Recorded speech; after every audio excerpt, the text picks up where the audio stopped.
Are you an English teacher preparing your students for the Cambridge English First exam and you don't know where to start? Or you would like some ideas on how to do it? Would you like some tips for the different papers from a fellow teacher who's facing the same challenges? Then let's do this together and keep watching. Hello and welcome to my YouTube channel, Learning Together with Robert. If this is your first time visiting me, thank you very much for being here. And if you're back, then thank you so much for your support, because without it, this wouldn't make any sense. If you haven't subscribed, why not do it now and give us a thumbs up? I'm Robert Martinez, and I've been an English teacher since 1994. And I've been a teacher, educator, and language assessment consultant for almost 20 years now. I've worked in the ELT world in 9 different countries. Can you guess which ones they are? You can pause the video and see if you can guess.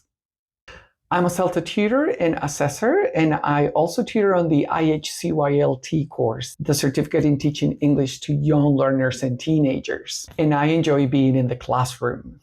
If you want to know more about my professional background and qualifications, I've put a link to my LinkedIn profile in the description below, and also to a video cartoon version of my CV just to jazz things up if you want to check them out. Now let's get to work. The Cambridge English First exam. Now here are 5 tips I want to share with you that I wish someone had shared with me when I first started. So tip number 1, get to know the exam inside out. Get a copy of the free teacher handbook available online and make a little table with the different parts of each exam. I found personally that this really helped me when I started teaching Cambridge exams preparation, and particularly this exam. This really helped me out when planning my lessons and to ensure variety of activities. Tip number 2. Check your course program and syllabus at your workplace or school, because different schools and organizations do things in different ways. It's really important that you see what they want you to cover, because it is tied to their own program, and therefore you want to be doing obviously what your boss wants you to. Tip number 3. It's really useful to decide very early on how to structure your lesson. So for example, I like to ensure a variety of skills during each lesson. I usually have lessons of 1.5 hours, 1 hour, 25 minutes. And so I'd like to give my students a sense of completion and that they are covering all the different parts. I'd like to divide my lessons into 4 main parts, each part addressing a different part of the exam, and then making this consistently. I think this gives a really good sense of structure and coherence to whatever it is that you're doing in the classroom, and your students do appreciate it. Obviously, you can be flexible and you can change the order, but it's a good idea to have a clear structure for what you're doing in the classroom. Tip number 4.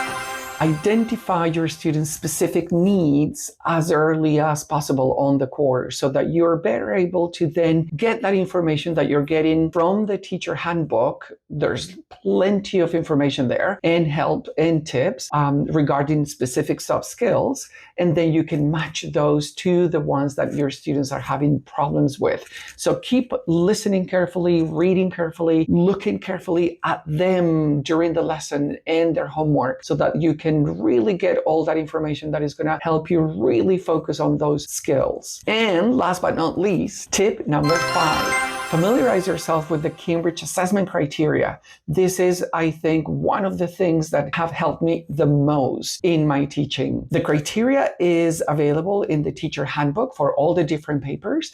And once you get to understand a little bit how the criteria is applied with the examples that are given there, then you have a much better idea of the criteria yourself. I feel a lot more confident, and I feel like I actually really can tell students for certain where they're at and what they need to do. Okay, so this is all for now. I hope it was useful, and feel free to share your comments and questions in the comment section. I'd love to hear from you. And remember, learning is fun and you don't have to do it alone. So let's do it together with Robert.